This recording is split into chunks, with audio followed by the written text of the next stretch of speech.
There is a specific kind of arrogance that only money can manufacture. The kind that makes a man look at a room full of people and see, without hesitation, who matters and who doesn't. Ki-sung Seo had that arrogance the way other men have freckles. Born with it, unbothered by it, never once questioned it. He was 34 years old, the youngest managing partner at Seo and Whitmore Capital, and he had never in his life done anything he didn't want to do. Until the night he lost a bet. It wasn't even a serious bet. It started as a joke between powerful men with too much whiskey and too much money and too much certainty that the world belonged to them. But Ki-sung never backed down from a challenge. Not once. Not ever. So he signed his name on that ridiculous piece of paper. And 6 weeks later, he was signing his name on a marriage contract, binding himself to a woman he barely knew. A woman he had dismissed in approximately 3 seconds the first time he ever saw her. What Ki-sung Seo did not know, could not have known, was that Serenity Banks had been quietly building a world that would make his look small. What he also didn't know, what no one bothered to tell him, was that she already had 1 foot out the door. This is the story of a man who thought he was paying a debt, and the woman who made him understand what it actually costs to be careless with someone's heart. If you're new here, subscribe and hit that notification bell. And before we dive in, drop a comment below. Team Serenity from the start. Or, Ki-sung deserved a chance. Let's see where you land. It was the kind of Friday night that New York does better than anywhere else on Earth. The city electric, the air sharp with October, the kind of cold that makes you want something warm in your hands and something dangerous in your plans. The game had started at 9. By 11, the whiskey was flowing and the bets were getting reckless, the way they always did when men who'd never had to worry about money decided to use it as entertainment. There were 6 of them around that table. Old money, new money, Korean money, American money. It didn't matter. What mattered was the game, and the score, and the fact that Ki-sung Seo was, for the first time in 3 years of these Friday gatherings, losing. The one who pushed hardest was Daniel Cho. Daniel had been Ki-sung's rival since their Columbia Business School days. 2 Korean men from powerful families, carving the same space, reaching for the same ceiling.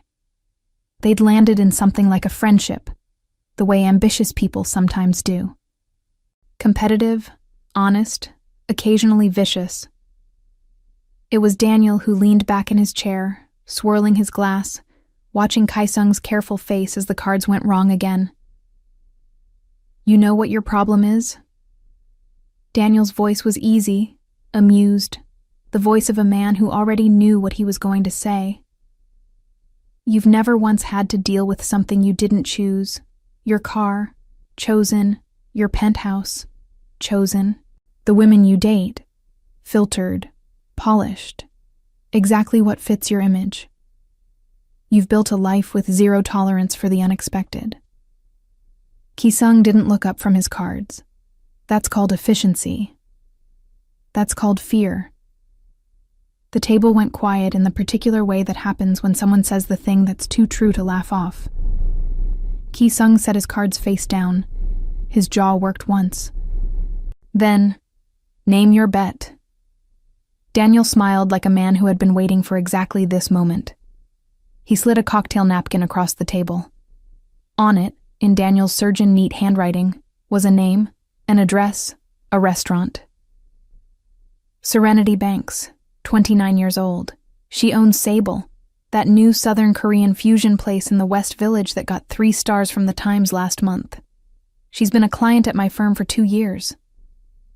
Daniel paused. She's also the most overlooked woman in every room she walks into because men like you take one look and move on. Ki-sung looked at the napkin.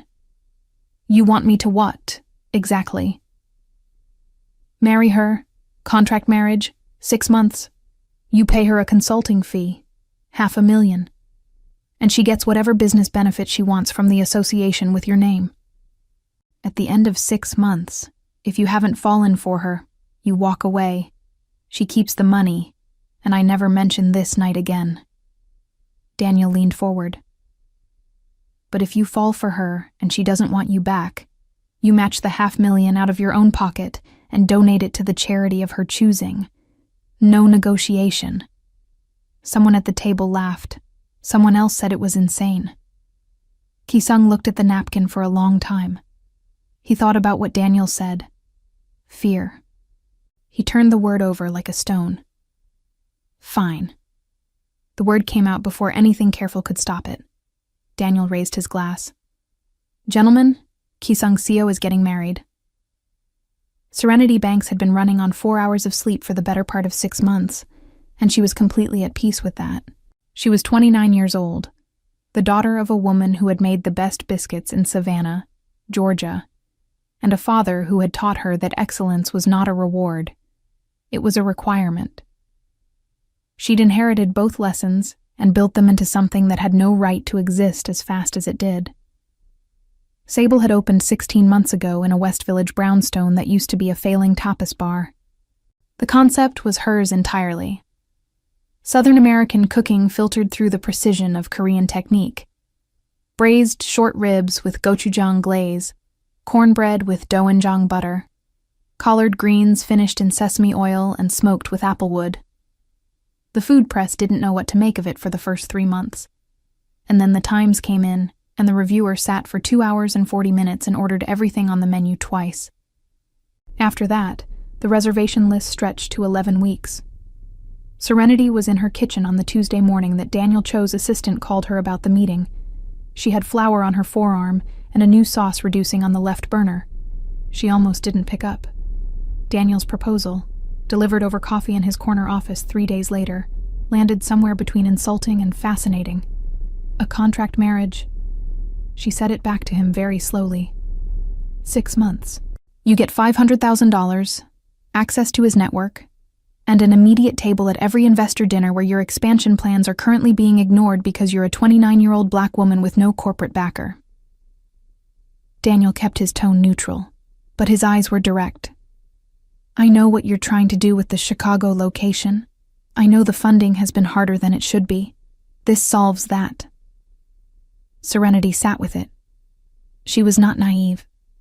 She understood what Daniel was really saying. That in this city, in this industry, the doors that should have opened based on her merit alone were taking too long. That was a truth she had been swallowing for a year and a half while smiling at investors who ate her food and praised her vision, and then went home and funded men with half her talent and twice her access. Tell me about him, she said finally. Daniel was careful here. He told her what was true and left out the bet entirely. Because Daniel Cho, for all his ruthlessness, was not completely without conscience. Ki-sung would have to perform.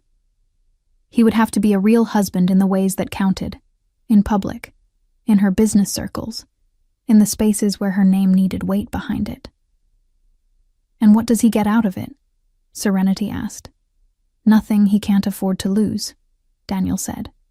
And that's what makes it useful for you. She was quiet for a long moment. Then she asked for 2 weeks to decide. She said yes on day 11. Not because she was desperate, because she was strategic. And because something in her, the daughter of a woman who had made the best biscuits in Savannah, thought, let him underestimate me.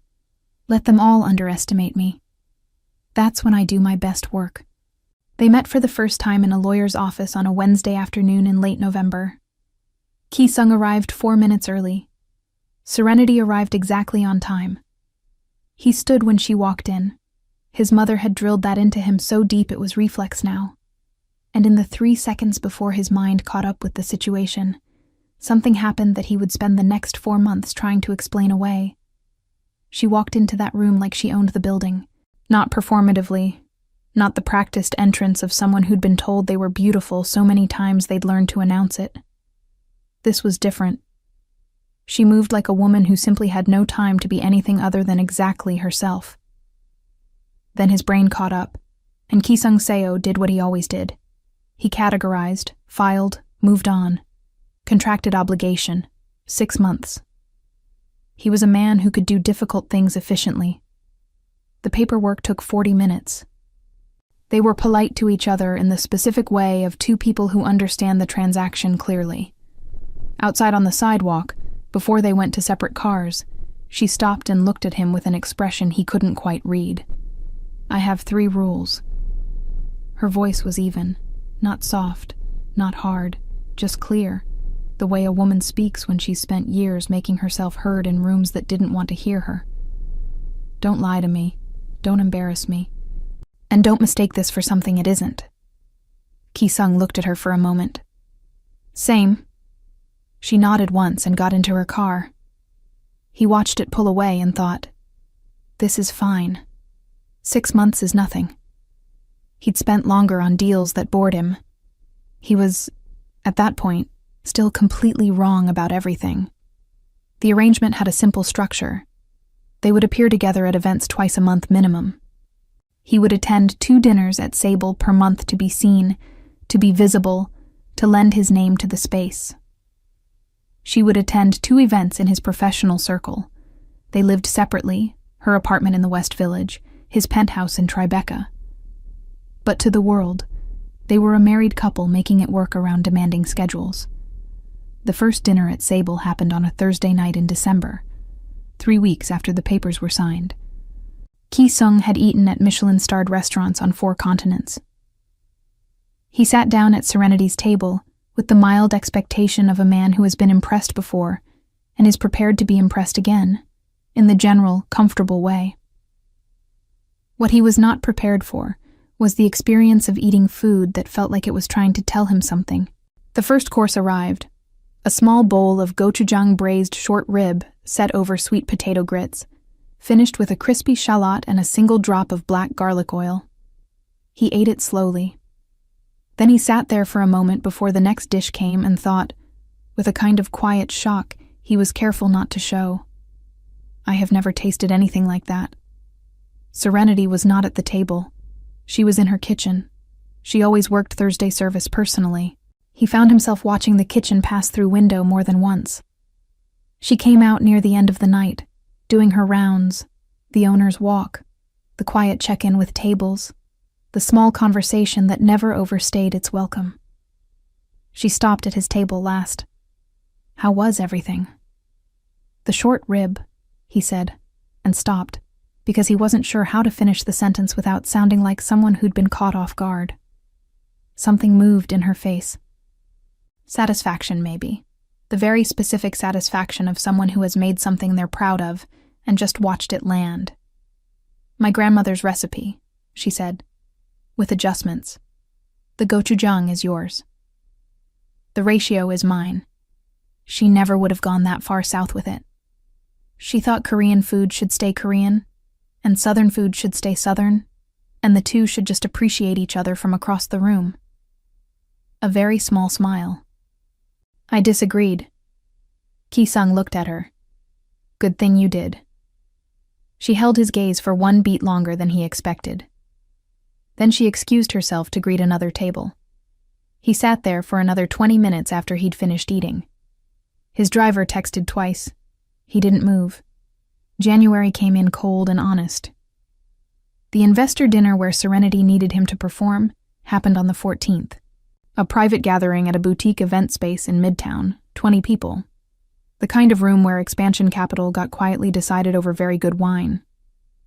Ki-sung watched her work that room and understood, for the first time, that he had fundamentally misjudged what he was dealing with. She didn't charm them. She didn't perform. She walked them through her expansion model the way a surgeon explains a procedure, with a confidence so thorough it left no room for doubt. Numbers, demographics, supply chain data, food cost projections, the cultural moment that made Southern Korean fusion not a trend, but a permanent shift in American dining. She had slides, but she never looked at them. The data lived in her. 2 of the investors pulled him aside separately during the cocktail hour. "Your wife," the first one said, "is the most prepared person in this room." "I know," Ki-sung said, and was startled to realize he wasn't saying it as the thing a husband says. He was saying it because it was simply true. On the cab ride home, they had learned, in the 6 weeks since the arrangement started, that sharing transport after events was efficient.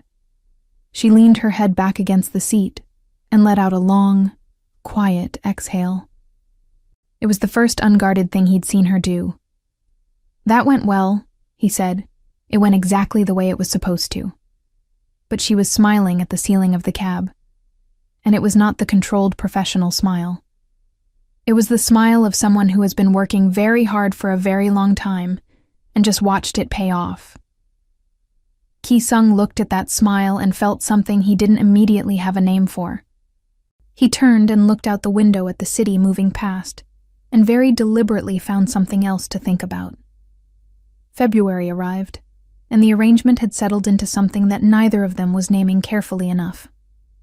They were eating together more than the contract required, not because either of them said so. It happened gradually, the way warmth happens. You don't decide to get warm, you just stop being cold. He started going to Sable on nights she didn't expect him, sitting at the bar, eating whatever she sent out, watching her kitchen move with the precision of something she had built from nothing. She noticed. She didn't say so. But she started sending out extra courses on those nights, experiments, things she was testing.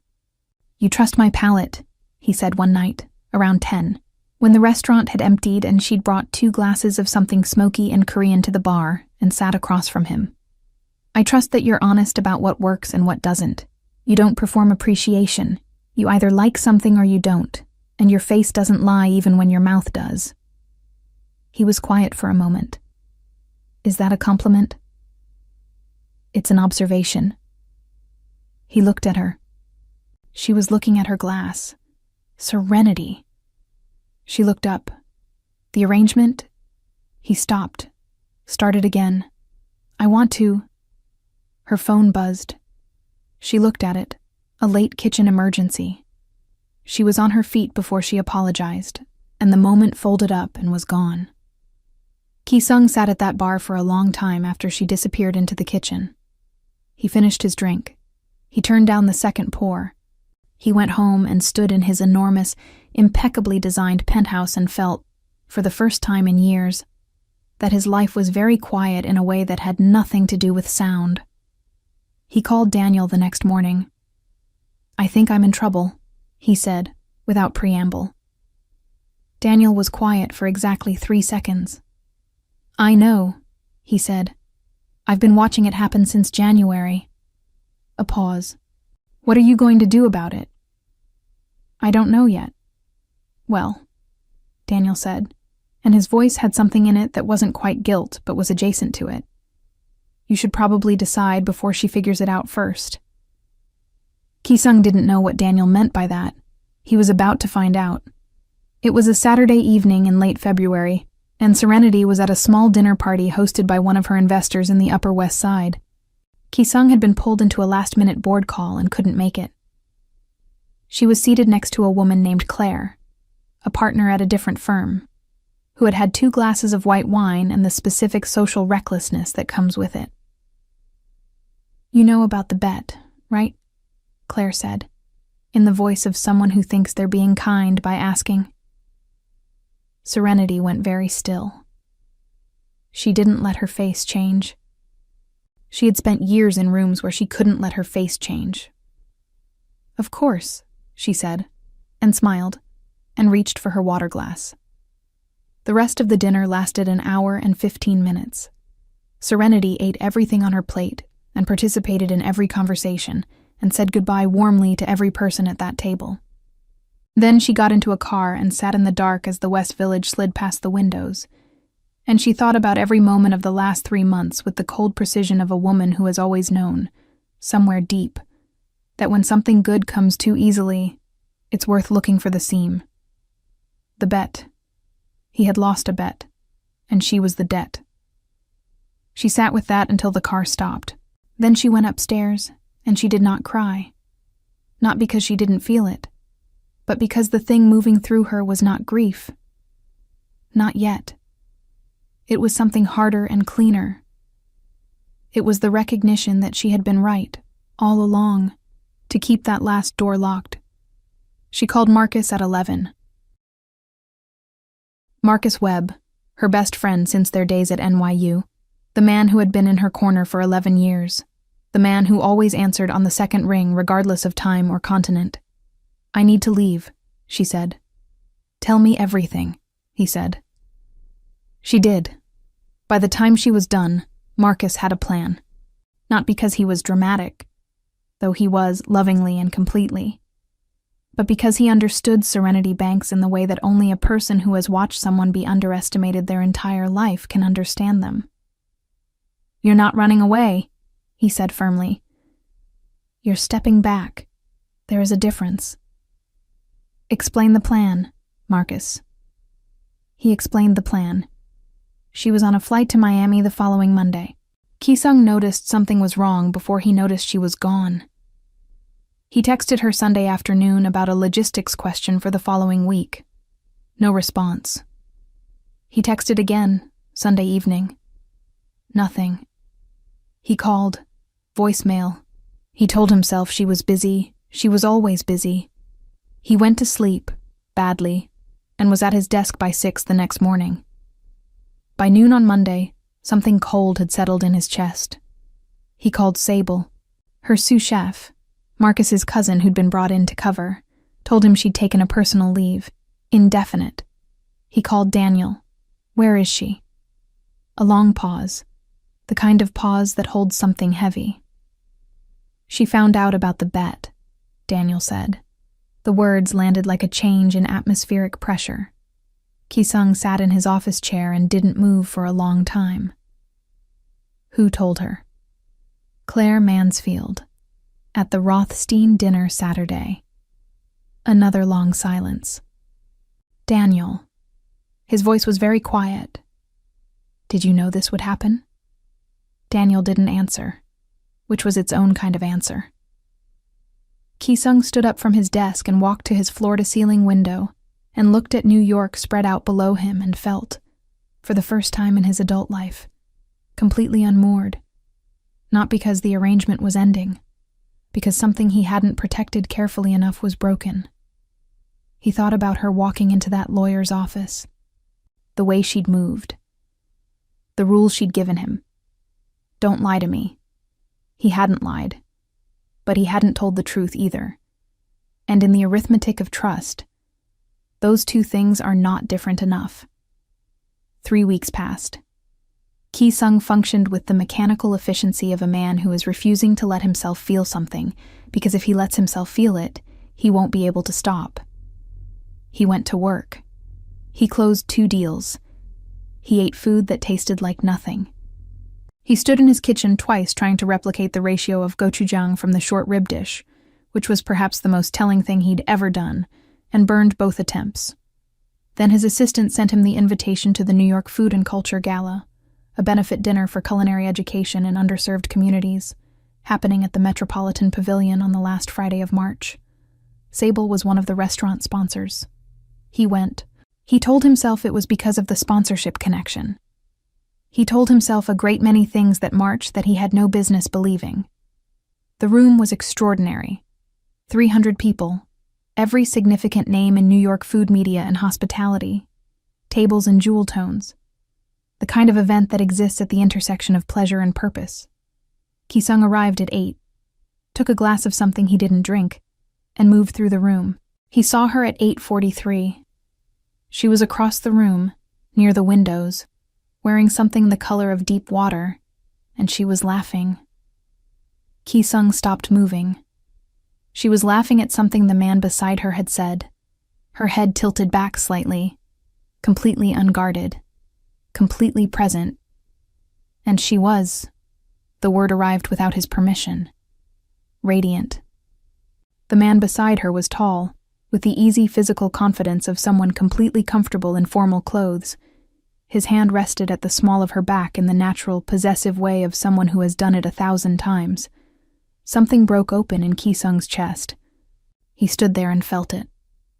The sharp, specific agony of watching the person you have failed to be honest with thrive in your absence.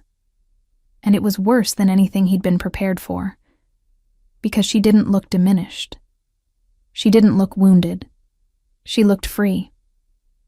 He set his glass down on a passing tray and walked toward her anyway, because he was Ki-sung Seo, and the thing he was worst at in the world was knowing when to stay still. She saw him coming from 10 feet out. Her face didn't change in the way of surprise. Her face changed in the way of a woman who was expecting something and preparing for it. Ki-sung. Serenity. A beat. Then she gestured beside her. This is Marcus, my best friend. Marcus turned and looked at Ki-sung with the particular expression of a man who knows everything and has already decided he doesn't like you yet, but is willing to be civil. Marcus Webb. His handshake was firm. I've heard a lot about you. Good things, Ki-sung asked. Accurate things, Marcus said pleasantly. Serenity touched Marcus's arm. Give us a minute. Marcus gave Ki-sung one more look, the kind that says, I know exactly where to find you, and drifted toward the bar with the elegant disengagement of a man who has excellent posture and no intention of going far. They stood facing each other. The party moved around them. He's your best friend. It wasn't a question. He's been my best friend since we were 19. A pause. He's also gay, in case that matters to whatever you were just thinking. Ki-sung absorbed that. Then, quietly, it didn't matter. What matters is that you looked. He stopped. What? Her voice was controlled but not unkind. What did I look? He looked at her. Happy without me? Something moved in her face. I need you to leave me alone tonight, Ki-sung. This isn't the place. He nodded. He didn't trust his voice for anything more. He left the gala at 9:15. He sat in the back of his car for 20 minutes without giving his driver a destination. Then he gave the address of Sable, even though it was closed, because it was the only place that felt like it held any piece of her, and he had absolutely lost his mind. It took Ki-sung 4 more days to stop lying to himself. He sat in Daniel's office on a Tuesday morning, which he had never done before. He had always made Daniel come to him, and said, without ceremony, I need to tell her the truth, all of it. And I need you to understand that I'm going to say something to her about this that's going to include your name. Daniel nodded. I know. I'll take whatever comes. You should. I know that too. Ki-sung stood. How do I? He paused.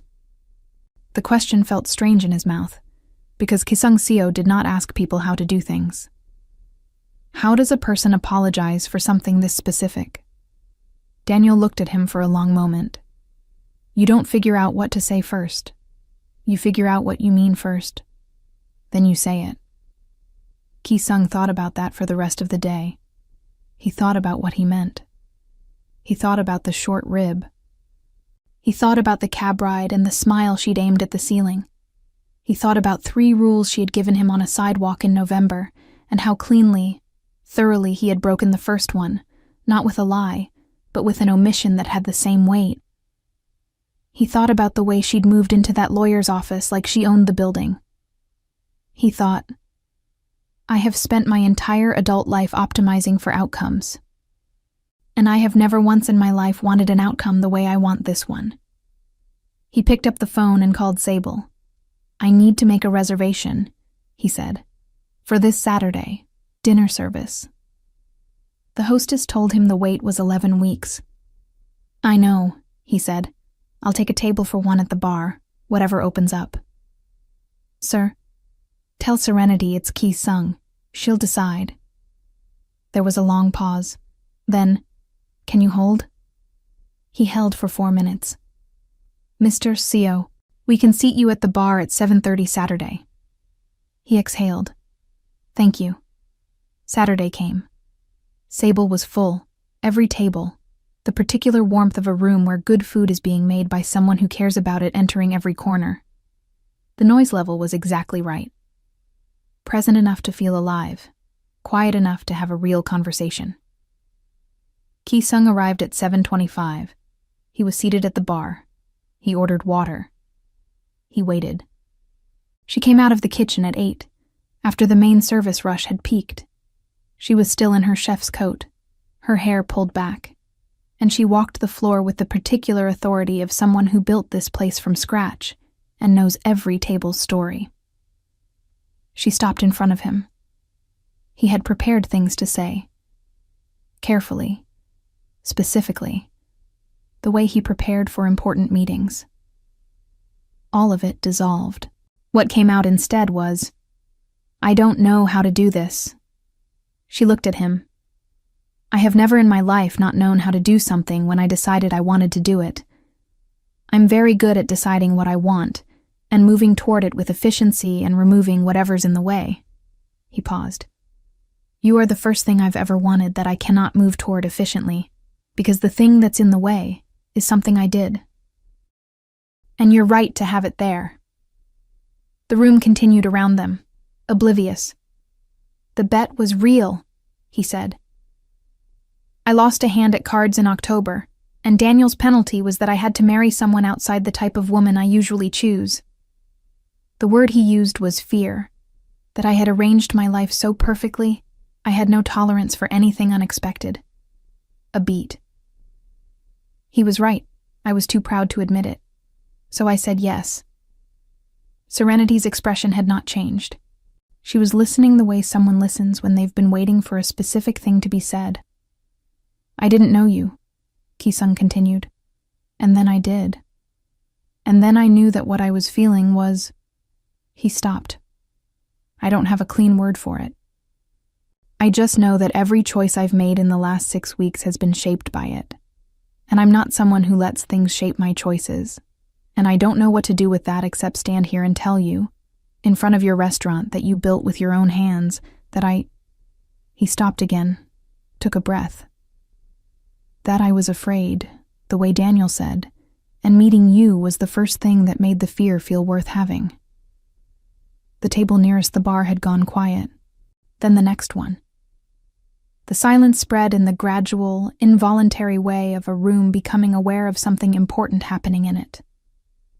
Ki-sung became aware of this and didn't care, which was new, which was itself a kind of data. "I'm not asking you to forgive the way it started," he said. "I'm asking you to believe that what it became was real. For me, I understand if that's not enough. I understand if you want me to leave." He waited. Serenity looked at him for a long moment. Then she looked at the room, at the tables, at her restaurant, at the thing she had built, and something shifted in her face. Not softness exactly, something more complicated. The look of a woman who is very intelligent and is doing rapid, accurate math. "I knew," she said finally, very quietly. "Not at first, but by January I knew something in you was changing. I let myself believe it anyway. Which means I have my own accounting to do." He waited. "I'm not ready," she said. "I need more time." He nodded. "I know. I need you to leave tonight." "I know." She looked at him one more moment. Then she walked back toward her kitchen with the same authority she always carried, and didn't look back. 3 tables burst into quiet, unplanned applause. Ki-sung sat at the bar, alone, and felt scraped clean in a way he had no defenses against. He left Sable at 8:45. It was raining. He was halfway to his car when he heard her, Kai-sung. He turned. She was standing in the doorway of Sable in her chef's coat. No umbrella, the rain starting to soak the shoulders of the white cotton. She looked at him with the expression of a woman who has done the math, finished the calculation, and arrived at an answer she didn't expect. He walked back. He stopped 2 feet from her, rain soaking his jacket, neither of them moving to get out of it. "I let myself feel it too," she said. Her voice was quiet and direct, the way she always was, no performance, just truth. "And I'm furious that it happened the way it did. I'm going to be furious about that for a while. I know. And you're going to have to deal with that. You don't get to decide when I'm done being angry. I understand. And if you ever—" She stopped, Her voice was steady. "If you ever make me feel like a transaction again, I won't." "You don't know that." "No," he said. "But I know what I'm willing to do to make it true, and I've never been willing to do this much for anything." She looked at him. The rain was falling properly now, the kind that doesn't apologize for itself. The kind New York does in April when it's decided winter is finally over. Something in her face broke open, not dramatically, not in a way that looked like surrender, in a way that looked like choice, deliberate and clear, the way everything she did was deliberate and clear. She stepped forward and kissed him. He went very still for exactly 1 second, the way a person goes still when they get something they'd stopped letting themselves want. Then his hands came up, and he held her face the way he'd learned to hold things that mattered, carefully, like they could be taken away. When she pulled back, they were both soaked, and she was looking at him with that expression he'd spent 3 months learning to read, the one that was satisfaction and assessment, and the very specific warmth of someone who has decided to trust something that scared them. "Come back tomorrow," she said, "for dinner, at a real table, as a real person." He almost smiled. "Do you have a table at 11 weeks? Wait. I own the restaurant." She stepped back toward the door. "Be here at 7. She went back inside. He stood on the sidewalk in the rain for a moment, soaked through, and felt something he had no efficient word for, something that lived past efficiency, past strategy, past every careful system he'd ever built to keep the unexpected out. He took out his phone and called Daniel. "I lost," he said, when Daniel picked up. "You were right. I owe her $1 million. A long pause. Then Daniel, quietly, "I know. And Ki-sung?" "What?" "You won." The Chicago location of Sable opened on a Thursday in October, 11 months after Serenity had first walked into Daniel Cho's office and listened to a proposal that should have been insulting and turned it into leverage. The opening reservation list was 8 weeks long before the doors opened. The Times reviewer came on the 3rd week. She sat for 2 hours and 50 minutes. She ordered the gochujang short rib first. Serenity read the review in her kitchen the morning it ran, standing at the counter in the apartment she now shared with Ki-sung in the West Village. Not his Tribeca penthouse, which she had very specifically declined to move into, because she had her own address and her own history in this neighborhood, and that mattered. With coffee in her hand and him reading over her shoulder. A kitchen operating at the precise intersection of inheritance and innovation, she read aloud, and stopped. "That's exactly right," he said, behind her. She turned and looked at him. He was in last night's shirt, hair not quite ordered yet, holding his own coffee, and looking at her with the expression she'd learned to recognize as the one he had when he wasn't editing himself. It was her favorite one. You know," she said. "The bet was the stupidest thing anyone has ever done in my direction. I know. And I should have walked away at the first dinner. Probably. And Daniel still owes me an apology he hasn't quite managed to say right. Also true. He's working on it. He's bad at apologies." She looked at him. "But the short rib got to you." He looked back at her. "The short rib," he said carefully, "was the first thing. You were the rest." She turned back to the review. He stayed where he was, reading over her shoulder, his chin almost at her temple. Outside, New York was doing what New York does in October, sharp and brilliant and going at full speed, no apology for the pace. Serenity Banks had stopped waiting for rooms to make space for her. She brought her own. And Ki-sung Seo, who had once looked at a cocktail napkin with her name on it and thought, 6 months, nothing, efficient, was learning, slowly, beautifully, and with genuine humility, what it feels like to be in a room that someone else built, and to be glad you stayed. If this story moved you, leave a comment, and don't miss the next one.